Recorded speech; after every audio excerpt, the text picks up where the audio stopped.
Bayangin kalian lagi jalan-jalan di taman, terus kalian tiba-tiba nabrak seseorang, maksudnya sesuatu. Pas kalian lihat ternyata itu adalah seekor komodo. Ya, kadal pemakan daging yang cuma ada di Indonesia. Lidahnya menjulur, badannya besar, dan giginya tajam. Komodo itu kelihatan penasaran sama kita. Pelan-pelan dia maju, dan maju terus. Oke, kalau begini apa yang harus dilakuin dan sebenarnya apa rasanya diserang komodo?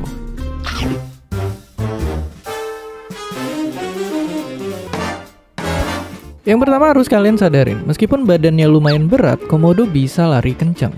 Dan lidahnya yang menjulur itu dia pakai buat ngerasain dan ngedeteksi mangsa dari udara. Kalau kalian berdarah, komodo langsung bisa nyium, bahkan dari jarak sejauh beberapa kilo dan bakal makin ngedeket. Terus kalau kalian kepikiran buat manjat pohon dan sembunyi di atas, jangan. Soalnya kadal raksasa ini juga bisa manjat. Kabur ke laut, jangan juga, soalnya komodo juga jago renang. Tapi kabar baiknya, walaupun larinya cepat, komodo juga gampang capek. Dan kalian bisa juga lari zigzag biar si kadal ini bingung dan kecapean duluan. Tapi ingat, kalau kalian kegigit, segera langsung cari bantuan. Soalnya gigitan komodo itu mengandung racun yang bikin darah terus mengalir. Oke, komodo ternyata emang seserem itu. Tapi untungnya kita berhasil kabur. Tapi ngomong-ngomong komodo, pernah nggak kalian mikir kenapa sih komodo cuma ada di Indonesia? Apa alasan sebenarnya?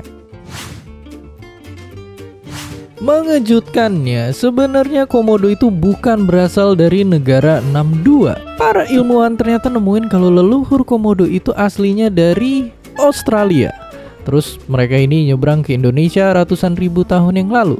Tapi di antara Australia pastinya ada laut dan samudra sebesar ini, jadi gimana caranya mereka bisa nyebrang?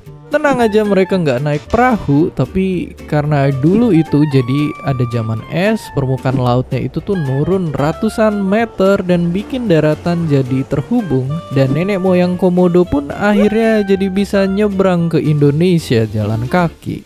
Dan kalau kalian udah ngeri sama komodo yang sekarang, ada yang lebih gila lagi, yakni sepupunya komodo. Namanya Megalania dan ukurannya jauh lebih besar daripada komodo sekarang.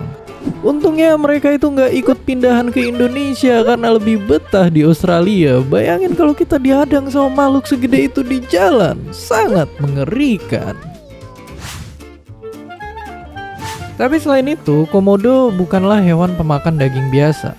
Mereka ini ternyata juga kanibal. Ya, jadi komodo dewasa itu suka makanin komodo-komodo muda yang ukurannya lebih kecil. Makanya masa kecil mereka kebanyakan dihabisin di atas pohon.